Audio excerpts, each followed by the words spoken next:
My name is Pete Buchwald. I'm a producer and songwriter in the Denver, Colorado area. Early on in my life, I wanted to be a composer. I was finding myself writing melodies and things like that in my head. And so as technology kind of grew, I eventually found my way into the software world. And Logic, I got into Logic with version 6. Before Logic 6 Big Box, you had to buy the software, then you had to buy all the individual instruments, the sampler, the electric piano. Those were all separate purchases back when they were with eMagic in version 6. So I got the Big Box, and I've been working with Logic ever since. It's great both for kind of just sitting down to explore sounds, to kind of create from scratch with no particular destination in mind, just kind of see where the project leads you. It's also great if you have a melody, someone gives you a melody, they even suggest a genre, and you kind of want to create some sonic support behind it. I do a lot of projects like that as well. Have you used other workstations all along the way? I got into Pro Tools a bit, and I tend to use that if I'm just going to record acoustic instruments, drums. If I'm going to go to a different studio, often Pro Tools tends to be the software. If I want to record a grand piano up at a local studio or something like that. But in general, if I'm more on the creative side, Logic is the way I go. I've dabbled a bit with Ableton Live. I'm a college instructor as well in music production, and a lot of my students really like Ableton Live, and so I've kind of checked that out. It's a very unique software, and so I've dabbled a little bit in that. But I listen to a podcast about electronic music, and one of the questions the host always asks is what software to use. 50% of the time is Ableton, and then the other 50% is Logic, PreSonus, Cubase, FL Studio is another big one for electronic. It's pretty much anything but Pro Tools. I haven't heard anybody say Pro Tools for electronic music production. But I bet it's a bit self-perpetuating. People go to YouTube and kind of see what their favorite producer is using, and I imagine that's where they kind of stumble into Ableton Live.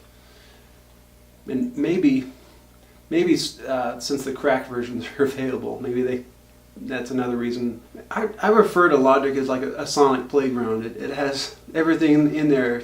Just imagine a kid sitting down with a blank piece of paper and some crayons and going crazy. In the sonic world, Logic has a lot of that stuff. Tons of virtual synths. Hit the letter O and you open up a whole, 60 or 80 gigs worth of audio content, loops, different things, vocal samples, all kinds of stuff. I love that. I love the built-in pitch correction, especially the real-time pitch correction. Like if you try to use Melodyne, you have to render it into a buffer and do all this stuff, and it's a hassle. And for backing vocals or things like that, it just takes so much time, because I'm often overdubbing backing vocals 4 or 6 times per part. So if that's 3 parts, that's just a lot. And if I have to do that in Melodyne, something like Melodyne, it takes forever. So the real-time pitch correction for backing vocals is a huge time saver. I love that in this software that the keyboard shortcuts are customizable. If you want to create custom shortcuts for zooming, you can do that. I set up custom markers.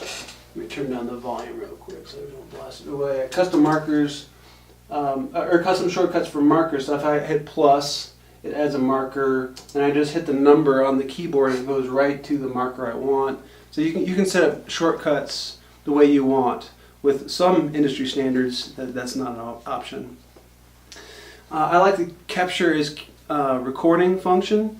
So if you're just kind of jamming along with a track on a keyboard and you got the perfect performance but you didn't hit record, there's a function here where you can say capture as recording. I think it's something like Control asterisk on my system.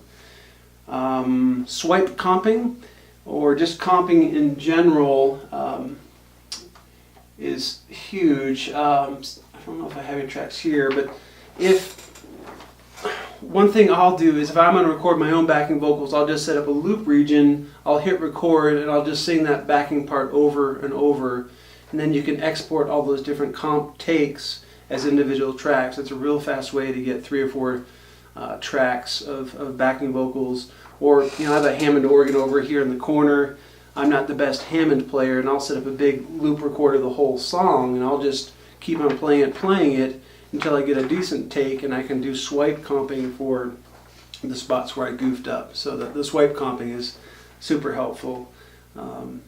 Bounce in place. If you're finding you're having problems with the computer processing, if you have virtual instruments that are hogging up some of the CPU, you can just right-click on it on the MIDI region, and you can render it to audio. And that's super handy. I love the sampler. The sampler allows me to create custom instruments, whatever I want. If I want to sample clicks and ticks of different mechanical things and build my own sample set, that's easy. I can sample whatever. I'm trying to think of things I've sampled. Sampled my kalimba over there, my little thumb harp. Anything you want to sample, you can kind of create your own custom samples. That's really easily in this software. And I think I'll say finally that the Space Designer convolutional reverb, both as a standard reverb with its stock things, it's super, with its stock IRs, it's super helpful, super usable. Then with the addition of external libraries of IR responses, even better. And there are creative uses as well. If you pull in IR samples of, I did some samples of old CDs, big band, and these different things, and you create little sections of wave files. You drag those into the convolution reverb, and you run different things through them. You get really weird sounding results that can provide interesting sounds. Check out videos by Diego Stocco if you want to see some of that in action. He does a great job of doing that. So those are some of the things I really like about the software. The list of things that I don't like is getting shorter and shorter with every new version of Logic, it seems. And even like this, I don't know, that they're not huge deal breakers. They're easy to work around. I still struggle with the native EQ, especially if you're going to do additive boosts up in the high frequencies. I mean, if this is the only EQ then this is going to sound okay to you. But once you hear how other plugins and even hardware like an SSL console would do that same thing, you would start to recognize that this is not going to sound good. And if you do that same thing and with different tools, you'll get a better result. If it's just a matter of doing a high-pass filter, this is perfectly fine. For subtractive EQ, this is totally fine. But I tend to be using Waves Renaissance 6, or I have an Apollo interface here, and I have a couple EQs that are built into the Apollo. So if I know I want to boost high frequencies, I have things that at this point I prefer. But I might go back and try some linear phase. Some software competitors offer free updates. It's a bummer that I'm having to drop a couple $100 with the major updates at least.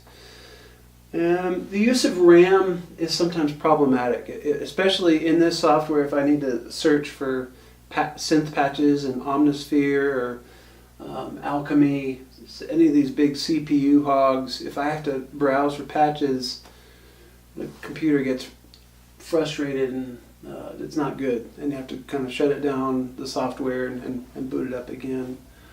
So that's been problematic. It even like render stuff to audio in some one way or other. I often have to do that for bigger projects. Some of the pop projects I do get up to over 100 tracks, and a lot of those are virtual synths doing little things here and there, and the management of RAM isn't always the best. Some of the sounds that come with it, to my ear, are unacceptable. They might work for certain situations, but they're less, I don't know, they don't work on a broad spectrum of different types of projects. So specifically like some of the piano samples, the Yamaha, the Steinway. I find myself going to third party for that. Strings, I love the string like staccato and pizzicato, but I don't I can't remember the last time I used the sustained strings in here, so I'm using other stuff for that. But overall, my complaints about the software are pretty minimal. And thanks for watching. I hope you found this to be fun and creatively inspiring. I've discovered Logic is one of those things where you dive in and there's just whole new worlds to explore. There's little aspects that you can dive in, and it's a lifetime of fun and continued learning, and I think you'll enjoy it a lot. That's all I got.